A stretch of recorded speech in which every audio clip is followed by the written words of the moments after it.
Buenos días, nos encontramos de nuevo en uno de los acontecimientos de Madrid Design Festival.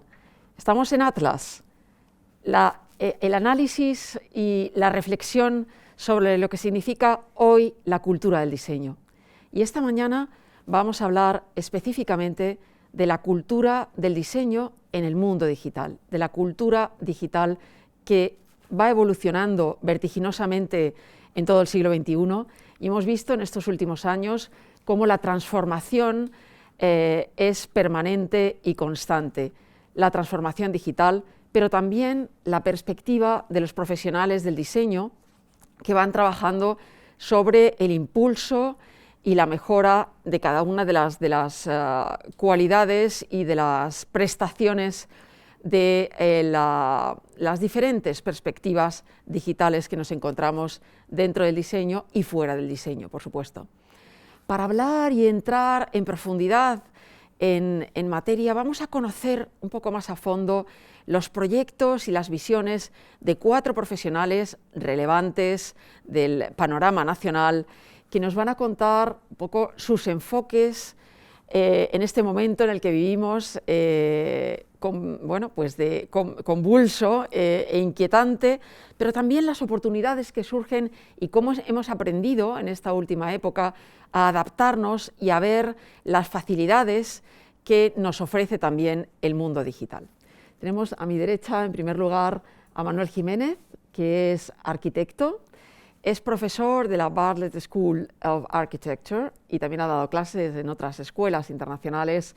Él dirige un laboratorio, Automated Architecture, y además un máster específico de Computed Architecture, siempre con la visión computacional y la visión de lo que significa hoy una construcción y una habitabilidad diferente. Entre sus proyectos destaca uno específicamente que es Nagami, un proyecto que surge también en la Bartlett School of Architecture, en el Fab Lab, impulsado por él y por su equipo y por sus estudiantes, que tiene su base en la impresión digital, siempre en la búsqueda de nuevos materiales y de nuevas posibilidades y de transformación también de estas impresoras que van evolucionando también a una velocidad vertiginosa. Muchísimas gracias por estar aquí, Manuel Jiménez. A mi derecha tengo también a Steph Silva. Ella es una experta en una visión estratégica del diseño desde la empresa de la que es fundadora Invisible y desde la que trabaja directamente con diferentes compañías, con diferentes instituciones de toda España y de otros países, y desde donde configura una visión importante de las nuevas fuerzas motrices, desde el design thinking y desde otras fórmulas que llevan a nuevas reflexiones y a nuevos procesos y a nuevos sistemas, que son tan importantes en este momento de adaptación constante y permanente, con el eje del diseño como fuerza motriz. A mi izquierda está Rosa Ferré. Rosa Ferré es en este momento la directora artística del Matadero de Madrid, pero tiene una larga trayectoria relacionada con la cultura, relacionada en principio con el arte, a través de su propia galería de arte y de una serie de años también con su propia empresa, durante 13 años de gestión cultural y de promoción de la cultura del arte y de todas, digamos, las manifestaciones culturales adyacentes, el diseño también, por supuesto.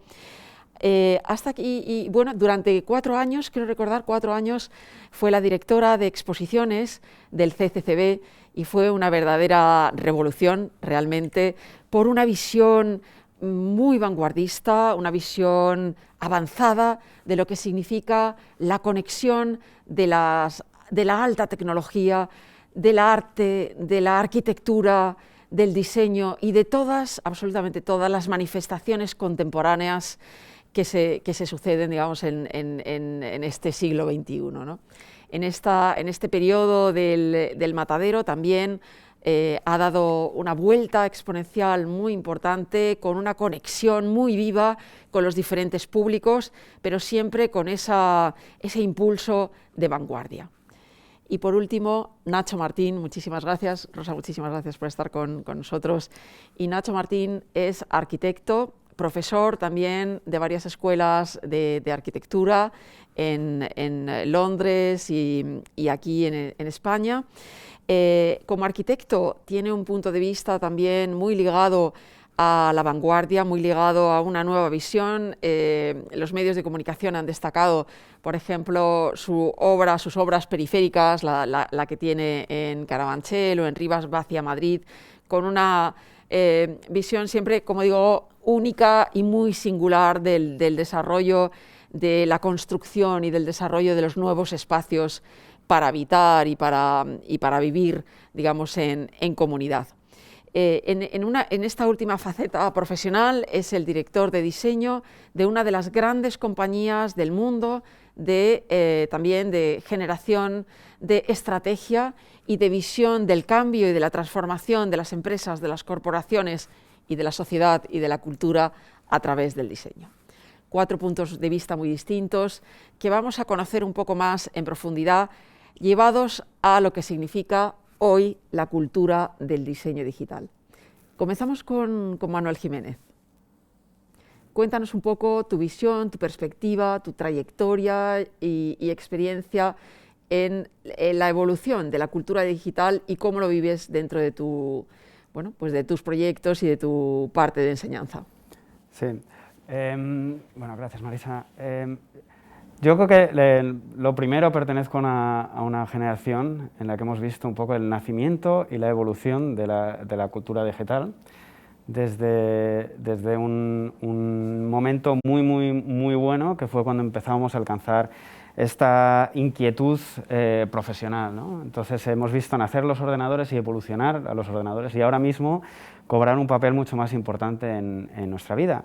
Entonces, bueno, yo desde el punto de vista del diseño estaba muy inquietado un poco por esa participación que podría tener el terreno digital en la manera en la que no solo habitamos edificios, sino también los construimos o podemos repensar estrategias de diseño que vayan a la par a avances tecnológicos, ¿no? La construcción es, de hecho, ahora mismo el sector que ha admitido menos evolución digital en los últimos años y estamos en un momento muy importante para que esa revolución digital empiece a ayudarnos a construir de una manera más sostenible, de una manera más rápida y eficiente. Entonces, bueno, mi trayectoria profesional ha estado ligada a esa inquietud. Me especialicé en herramientas digitales para el diseño de la arquitectura bueno, continué un poco ese proceso de formación en Londres, en la AA School of Architecture, donde realicé un máster de arquitectura digital y desde entonces he estado pues sobre todo trabajando en la creación de nuevas herramientas digitales, de nuevos sistemas de construcción, sobre todo por medio de la asistencia por robots, arquitectura automatizada, hasta que, bueno, creé, como has nombrado antes, empecé a dirigir un laboratorio y después un spin-off que establecí, de hecho, en España, mi ciudad natal, en Ávila, donde imprimimos muebles y pequeñas arquitecturas, de momento, y empiezan a crecer de escala, en 3 dimensiones por medio de robots industriales, ¿no? Entonces estamos repensando un poco la manera de diseñar y construir, también con materiales más sostenibles, como es el plástico reciclado, y ofreciendo unas libertades formales y de diseño que no estaban presentes en tecnologías más tradicionales.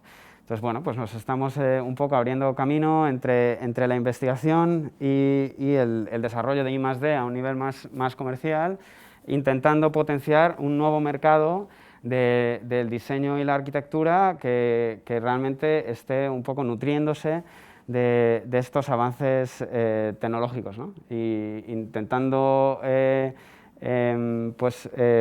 creer que el futuro inmediato va a ser completamente innovador, ¿no? y sorprendente desde el punto de vista del diseño y la construcción, ¿no? Desde luego se ve de forma inmediata cuando se observan las piezas de Nagami. Steph, cuéntanos un poco tu evolución, la que percibes, la que vives con cada una de las compañías con las que trabajas y de los proyectos en los que estás involucrada, desde el pensamiento, desde la estrategia hasta lo digital. Sí, pues me gustaría empezar con una reflexión que yo creo que podemos estar encontrando ahora mismo en la filosofía del diseño, ¿no? Y en estas nuevas narrativas de futuro y demás, y es que el diseño es capaz de crear mundos, ¿no? A través de las herramientas, de las formas de ser, de los contextos que genera, ¿no? Y cuando pienso en todo esto, es como mi mantra de diseño, es el hecho de crear mundos. Soy un poco escéptica, porque es cierto que lo que veo, lo que observo es que esos mundos plurales no los veo yo tan claros, ¿no? Creo que el diseño de alguna manera ha servido y hay esa tendencia de seguir sirviendo a un mundo muy concreto, con un modelo socioeconómico muy predominante, con unos valores culturales muy predominantes. Y entonces, desde Invisible lo que intento reflexionar es cuáles son esos límites, esas invisibilidades, esas fuerzas invisibles que no nos dejan ir hacia esos otros mundos que en teoría se proponen que seríamos capaces de construir, ¿no? Y esa es un poco la estructura de Invisible, ¿no? De desvelar esas fuerzas y esos elementos invisibles que no nos permiten ir hacia otras posibilidades. Entonces, para mí el diseño es una forma de aprendizaje constante. Yo aprendo a través del diseño, ¿no? Y me emancipo de alguna manera, me abre los ojos. Esas invisibilidades para mí se vuelven como invisibles e intento con todas mis fuerzas trasladar esto a personas, organizaciones, es decir, colectivos, que de alguna manera lo detectemos, las veamos claramente, ¿no? Y de ahí ya podamos construir otras alternativas. Y para ser como más concreta de cómo lo hago en mi día a día, por ejemplo, uno de los proyectos que hago al margen de dar clase, por ejemplo, estoy más dedicada a la parte de diseño especulativo, pensamiento de futuros y demás. En mi día a día, uno de los proyectos que tengo ahora mismo entre manos es con un banco 100% digital, y estamos de alguna manera repensando qué es ser un banco y qué es ser digital, ¿no? Dentro de esta cultura digital. Porque ahora mismo lo que no es tanto por la situación actual, pero lo que sí estamos observando es que digital trasciende la tecnología, que es otra de las cosas que tenemos como marcadas. Ese límite invisible de digital te lleva directamente a tecnología, y estamos rompiendo de alguna manera esas barreras para tener cierta sensibilidad a lo que sería digital, una cultura digital ahora mismo, que es tener esa sensibilidad hacia la precariedad laboral, hacia los procesos de consumo, de fabricación, de producción, a las estructuras familiares, cuestiones de identidad, la crisis medioambiental. Para mí, es decir, desde Invisible vemos que eso es estar más adaptado a la cultura digital que la propia tecnología en sí, ¿no? Aunque la tecnología es uno de los pilares fundamentales. O sea, que estáis intentando hacer tangible lo que supuestamente es algo invisible e intangible, ¿no? Sí, y que nos tiene de alguna manera metidos en una caja de cristal que no nos permite ya no solo visualizar, sino construir, porque obviamente tenemos como un sistema mucho más grande que nosotros, pero hay que romper, por lo menos hacer visible esas cosas, ¿no? Y por ejemplo, también estoy ya, bueno, esto es a nivel casi personal, ¿no? Dentro de Speculative Futures Madrid, que es una iniciativa internacional, pero en Madrid tenemos este chapter, que lo que hacemos es recoger todas esas visiones de personas que están trabajando pues, en el campo del pensamiento de futuros, diseño especulativo o otras disciplinas, antropología, el arte, la sociología y demás, para de alguna manera detectar o trabajar de manera colectiva en entre esas fallas donde podamos construir otros mundos. Esto enlaza directamente con un concepto de Manuel Jiménez y de Nagami, que es esa artesanía digital llevada a la impresión digital, ¿no? que hemos hablado siempre, porque vosotros intervenís también constantemente manualmente sobre los robots, con lo cual hacéis pequeñas transformaciones que al final llevan, digamos, a la mano del hombre, ¿no? Desde el pensamiento, desde la tecnología, hasta directamente la interacción manual y artesanal. Nacho, cuéntanos un poco tu visión hoy en día también desde Fjord, desde lo que supone también apoyar a grandes corporaciones de todo el mundo en su transformación, una de ellas también digital, por supuesto, seguramente, y también muy interesante tu perspectiva desde la arquitectura y desde una visión también de los interiores, cómo se viven, cómo se perciben desde el mundo digital, ¿no? Sí. Pues yo creo que realmente lo digital, como estamos comentando, al final se ha convertido en realmente más un reto que un fin, ¿no? Creo que nos está forzando a día de hoy a repensar casi todo lo que nos rodea y está cambiando de manera radical tanto nuestros espacios, la forma en que vivimos, la forma en que los usamos, etcétera, etcétera. Y ahí yo creo que es donde empresas de diseño como Fjord realmente tienen un rol, entiendo que relevante a día de hoy, y ahí un poco es donde veo que estamos aportando de manera más significativa, ¿no? Un perfil como el mío de arquitecto en una empresa como esta, que además pertenece a Accenture, ¿no?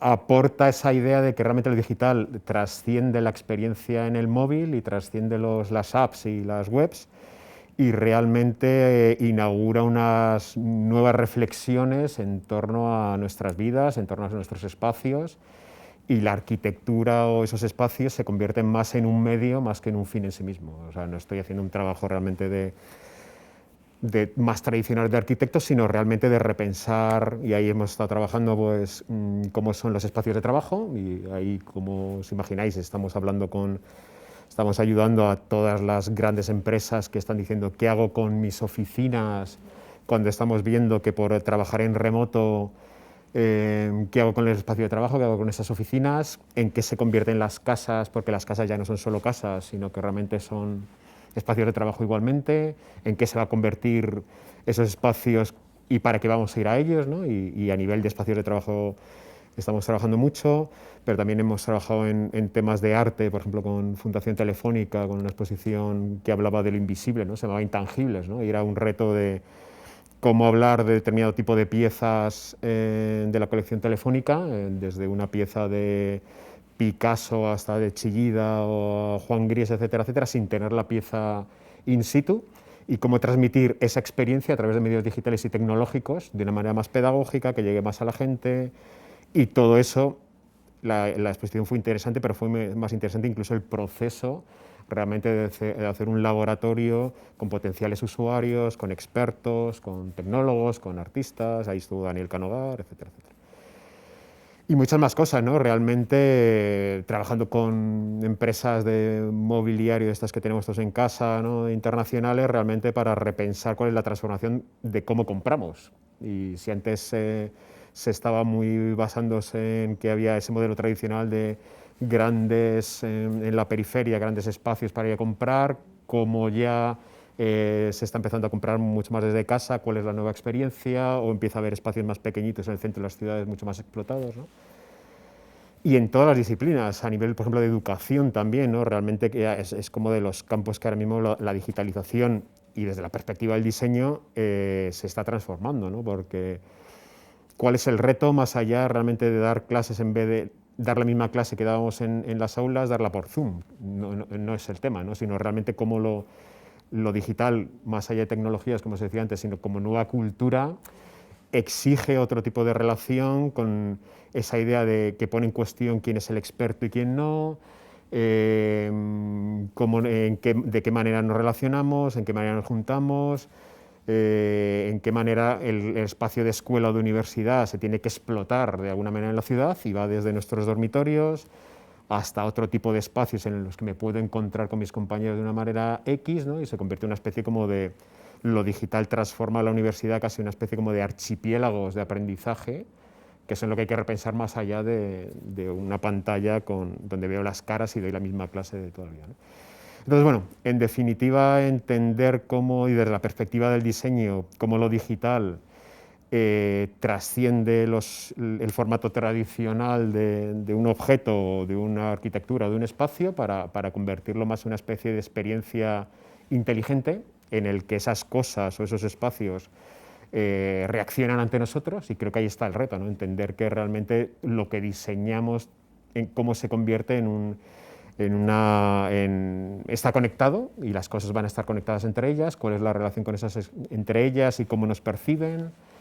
Y ahí está todo el mundo del Internet de las cosas, del data, de la inteligencia artificial, y cambia claramente el panorama, más allá realmente de nuevas tecnologías, sino realmente de esa especie de entorno que me percibe, que es inteligente y que aspiramos como diseñadores a que se convierta en algo empático y nos cuide y mejore nuestras vidas. Transforma el tablero de juego en el que estamos inmersos de una manera totalmente clara. Es impresionante, la verdad, escuchándoos a todos vosotros, ver de una forma tangible esa repensar sobre la marcha, es decir, este aprendizaje que estamos llevando a cabo todos desde nuestro punto de vista día a día, ¿no? Adaptándonos a nuevas circunstancias, aprendiendo y devolviendo desde vuestros foros, digamos, de expansión de la información y de las acciones, soluciones, ¿no? Buscando soluciones, como tú decías, repensando junto con las compañías y en los proyectos en los que os involucráis nuevas vías y nuevas fórmulas, ¿no? Rosa Ferrer, si hay una persona, digamos, entre nosotros que expande y multiplica el mensaje desde instituciones importantes, culturales, es Rosa Ferrer en estos últimos años, ¿no? Con grandes exposiciones que han profundizado verdaderamente en reflexiones y en nuevas posiciones para la sociedad, para la cultura, la economía e incluso la política. Cuéntanos un poco tu visión, Rosa. Bueno, yo diría que más que nosotros proyectar, por ejemplo, tanto desde el CCB, que es un centro de cultura que está en Barcelona, como Matadero, ¿no? Que es un centro de creación y de cultura, de creación, ¿no? Que para mí eso es también un salto importante, ¿no? En Matadero tenemos a los artistas de todo tipo y pelaje juntos y trabajando, ¿no? Y nosotros, cuando hablamos de artistas, hablamos siempre de diseñadores, de arquitectos, de artistas visuales, de performers. Estamos en un momento en que las disciplinas prácticamente han desaparecido en el trabajo del día a día real de los artistas, ¿no? Hay muchos artistas que ahora están trabajando con Big Data y no sabes si son periodistas, artistas, unos forensic, ¿no? Este tipo de prácticas mixtas que todavía no les estamos dando ni nombre, ¿no? Que no sabemos cómo llamarlas.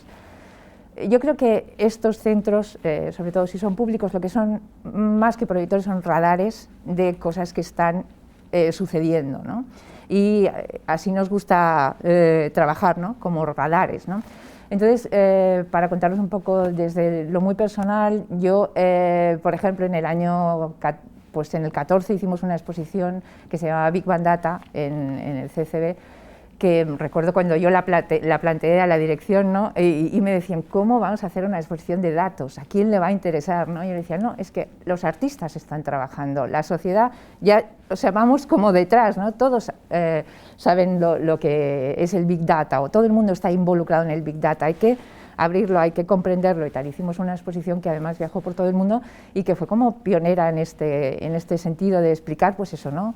Cómo lo invisible, que como una nube que parece que no pesa y energéticamente consume, y es un problema a nivel de sostenibilidad, toda la cantidad de datos que guardamos, toda una serie de problemáticas no tratadas simplemente desde el punto de vista pues, sociológico, económico, etcétera, sino cómo los artistas son capaces de contar historias, que al final es un poco lo que hacemos, ¿no? Desde el arte, lo que hacen los artistas, en ese sentido grande, ¿no? Entonces, de repente yo me vi casi sin darme cuenta, ¿no? Porque llevo muchos años trabajando, y muchos en el ámbito de las exposiciones, trabajando en el diseño, sin saber casi que estaba trabajando en el diseño. O sea, que creo que la buena noticia para los que estamos aquí, o los que estáis aquí, que el diseño tiene un papel fundamental ahora mismo en la transformación de la sociedad y en la cultura. O sea, todos los procesos de diseño especulativo han pasado al arte, es evidente, ¿no? Y sin verlo, sin saberlo casi, dices que estas casi haciendo de museo del diseño, lo que debería de ser un museo del diseño muy contemporáneo, ¿no? Hicimos luego otra exposición que se llamaba Más Humanos, que también hablaba de inteligencia artificial, todo relacionado pues con la medicina, y siempre desde una perspectiva que yo creo que es la perspectiva que tenemos todos, también los profesionales, ¿no? De el ámbito de la tecnología y el ámbito del diseño digital y el ámbito del Big Data, y lo hemos visto en elecciones, lo hemos visto en muchas situaciones muy recientes. Tiene una parte maravillosa de eficacia, de felicidad, de promesa, y tiene una parte que hay que abordar de una manera crítica, ¿no? Nosotros ahora en Matadero hacemos un festival, este año va a ser el tercero, que se llama Tentacular, un poco en honor a Donna Haraway, ¿no? Y a su pensamiento tentacular, que nos parece tan sugerente. Y se llama, el subtítulo para mí me parece como la clave de todo lo que os estoy contando, ¿no? Se llama Tecnología crítica y aventuras digitales, ¿no? Nosotros estamos en ese espacio, ¿no? En la tecnología crítica, quiero decir, hay que regular, hay que hablar de qué es lo común ahora, no podemos hablar de los commons, ¿no? de lo común en términos del siglo XX, lo común pasa por lo digital.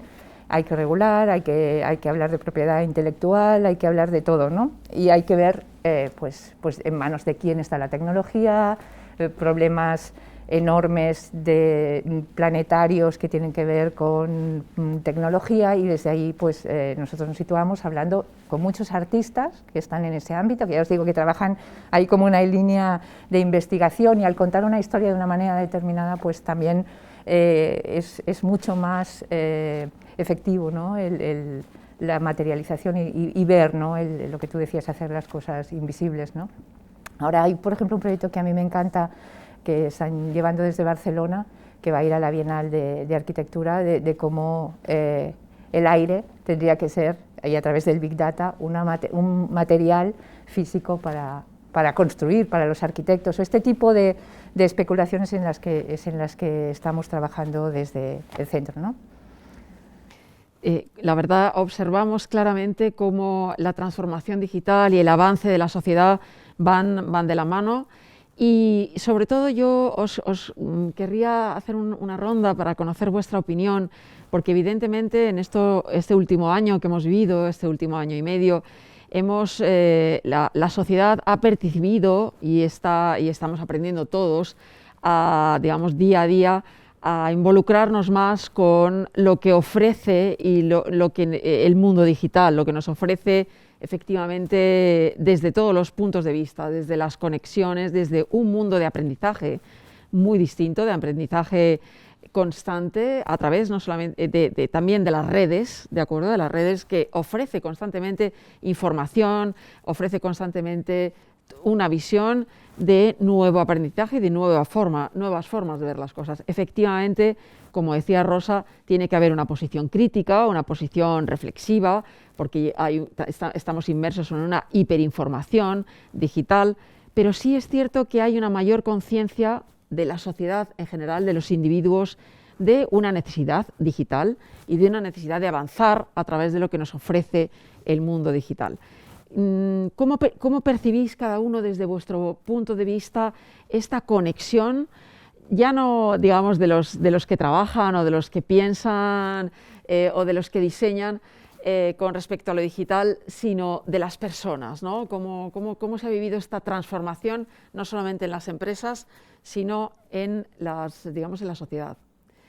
Rosa, por ejemplo, vale. Empezamos contigo. Yo me he quedado un poco, ¿no? en la parte distópica, ¿no? O en la necesidad de una crítica, pero por supuesto la otra pata de este festival es aventuras digitales, ¿no? Entonces, aventuras digitales yo creo que quiere decir que lo digital y la tecnología en un sentido amplio, ¿no? Tiene unas posibilidades increíbles, está aquí para mejorar los espacios.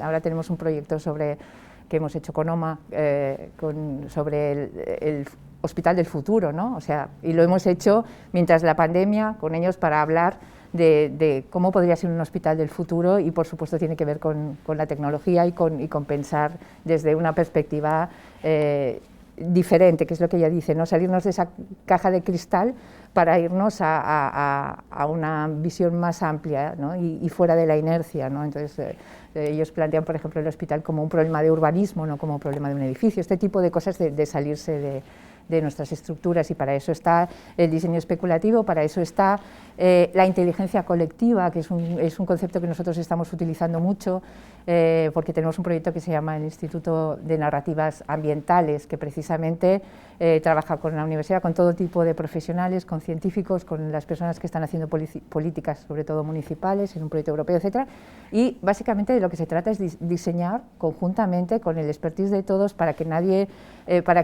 se quede detrás, y nosotros aportando una cuestión que es decir, los diseñadores, los artistas hacen las preguntas de otra manera, proponen otras cosas y pueden liderar procesos de una manera diferente, y estamos en esas investigaciones, en esos laboratorios, y lo que vemos es que es natural, o sea, se está trabajando así los profesionales, y es natural cuando tú haces una exposición y se lo cuentas lo abres al público, no hay una distancia que pueda parecer tan clara, ¿no? Nosotros, por ejemplo, ahora hemos hecho, que antes os contaba, un proyecto que se llama el Planeta Lev Matadero, que es un entorno como de realidad virtual, como si fuera un Second Life, para los creadores, para los músicos, pero nativo digital, ¿no? O sea, yo creo que también ahí hay un error, sobre todo cuando se habla de cultura, de cuáles son las estrategias digitales de los museos o de los centros de cultura, y se piensa que es una especie de agenda digital de comunicación, no espacios para la creación, y ahí también,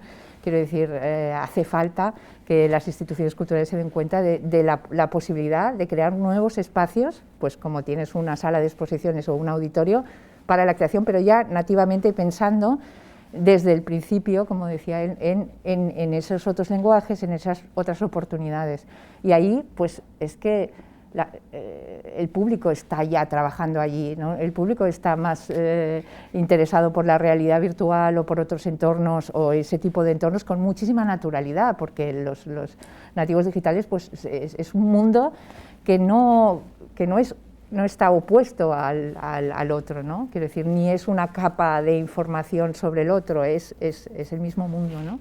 Yo creo que con mucha naturalidad se asume, y la gente rápidamente ha ido a comunicarse en Zoom, a ver todas las oportunidades, las escuelas, las universidades, dentro de las medidas, o sea, dentro de las posibilidades que teníamos, que ni todos los museos están preparados, pero rápidamente nos hemos dado cuenta de que está para quedarse, y que no es un problema pandemia, es una cuestión de ampliar la comunicación y de ampliar los formatos de la creación también, y del pensamiento, ¿no?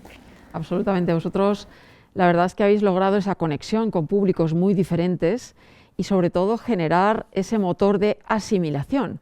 Es decir, como tú muy bien dices, hemos asimilado muy rápidamente que necesitamos ese instrumento digital para comunicarnos más rápidamente, para trabajar, también para aprender, y vosotros con vuestras exposiciones y con vuestros laboratorios creativos generáis también esos instrumentos para que las personas asimilen y vivan con naturalidad ese paso digital, ¿no? Yo creo que hay una cosa fundamental que creo que yo no me canso de repetirla, y creo que afecta a todos los que estamos aquí, y creo que todos pensaréis lo mismo. Yo creo que no hay posibilidad de transformación social basada en la tecnología. Quiero decir que cualquier revolución que haya ahora para mejora es una revolución cultural. Entonces vosotros estáis haciendo cultura desde el diseño. Ya te digo, yo creo que igual que en otros momentos ha habido disciplinas que han un poco liderado el avance y el cambio, yo creo que es el momento del diseño y de incubar el futuro y las ideas, ¿no? Muchas gracias, Rosa. Nacho, tu perspectiva desde ese corazón del diseño realmente, ¿no? Diseñáis procesos, sistemas, también seguramente no solo de transformación, sino de asimilación de las nuevas tecnologías y de asimilación de la evolución rápida y constante a la que nos vemos abocados, ¿no? Sí, un poco lo que hablábamos, ¿no? De qué manera creo que la sociedad o las personas, creo que es verdad que están, no tanto creo que están demandando más contenidos digitales o más tecnologías interactivas, sino que esas mismas sean convincentes, ¿no? O sea, yo creo que hasta ahora realmente había por parte de las personas una especie como de dificultad a la hora como de relacionarse entre ellas, poniendo la tecnología como mediadores, ¿no?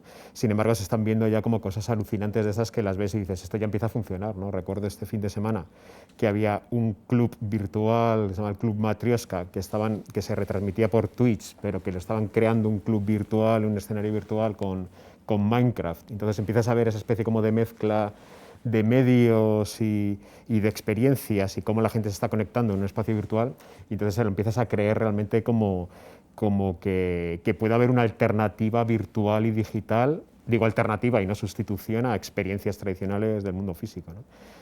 O, por ejemplo, proyectos más tangibles. Estamos ahora diseñando un espacio para la Comunidad de Madrid, aquí cerca de Matadero, en Embajadores, que se llama Digitaliza Madrid. Y dentro de ese mensaje de Digitaliza Madrid, realmente la intención que estamos viendo con Madrid Digital, que es el cliente, es cómo el espacio principal es un Citizen Lab, ¿no? Un laboratorio del ciudadano, y cómo metes al público en todos esos procesos y que realmente partícipe, ¿no? De toda y que el espacio, el mayor reto del espacio, aparte de acoger a un equipo de gente y de startups trabajando en temas digitales para la Comunidad de Madrid, es cómo el espacio se vuelve de alguna manera inteligente, intentando trascender ese concepto de lo smart con toda la negatividad que tiene, y se convierte en un espacio, y cuando hablo de espacio digo también de todo el diseño en general, de objetos, de tal, que realmente te habla, ¿no? Y cómo transformas algo que antes era un telón de fondo, una cosa estática, los espacios, los objetos, en agentes activos, inteligentes por ellos mismos y que se comunican. O el mayor reto que puedes tener es que realmente se vuelva suficientemente sensible para que te perciban, te hablen, y aspirando realmente a que te cuiden y mejoren un poco la vida de las personas que trabajan allí y las personas que viven en otro tipo de lugares, ¿no? Steph, cuéntanos un poco desde tu visión, desde esa invisibilidad e intangibilidad que también nos lleva a calibrar otros valores fundamentales de nuestra vida en constante cambio. Voy a ser muy brusca. Yo creo que no hay transformación digital. O sea, es decir, ya se es digital. No hay un paso, no se está en un mundo anterior, es imposible. Cualquier persona, cualquier organización y estructura que esté en el 2021 es digital. Otra cosa es que le saques el partido a todo lo que te ofrece esta cultura, pero somos digitales, ¿no?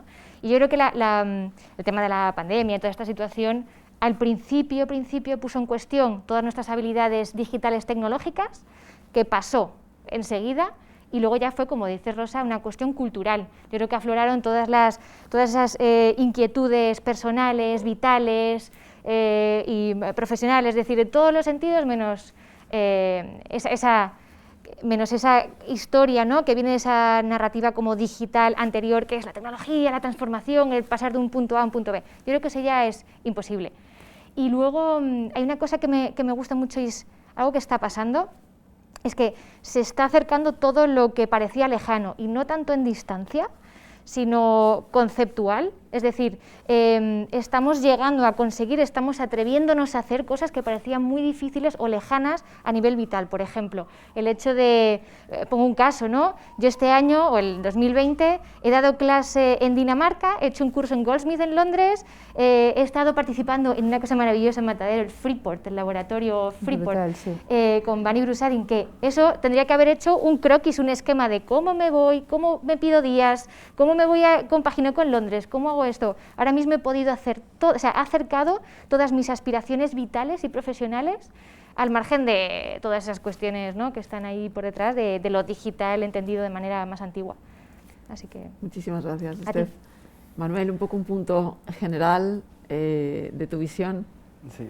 Bueno, yo estoy completamente de acuerdo. Yo creo que la transformación digital, que ya no tiene prácticamente sentido hablar de un proceso de transformación, ya estaba pasando desde hace tiempo, y el término de Industry 4.0, ¿no?, eso Llevamos hablando de eso ya bastante tiempo. Nosotros hemos estado trabajando en proyectos de, por ejemplo, controlar robots industriales con realidad virtual y realidad aumentada desde hace 3 o 4 años, ¿no? O sea, digamos, ese tipo de transformación y avance, desde el punto de vista de la tecnología y del diseño, sobre todo, ya está ocurriendo. Lo que ha pasado con la situación actual es que ha acelerado este cambio y, sobre todo, ha un poco extendido la asimilación de esta transformación cultural, ¿no?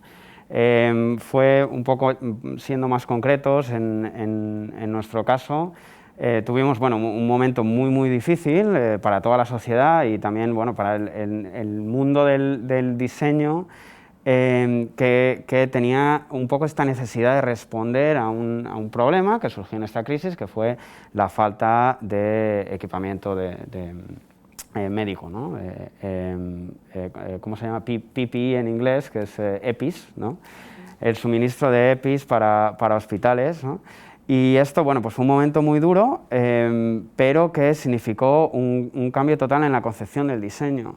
Veíamos que la fabricación centralizada que estaba ocurriendo en China, ¿no?, de todo este tipo de productos médicos, ¿no?, pues estaba empezando a fallar porque ellos ya habían pasado por la crisis anteriormente, ¿no? Y de repente, era imposible acceder a este tipo de productos y en ese momento nos dimos cuenta de que un sistema de producción, por ejemplo, con herramientas digitales, con impresión 3D, pues podía ayudarnos a saltar a la producción de un producto completamente nuevo en tan solo unas horas, ¿no?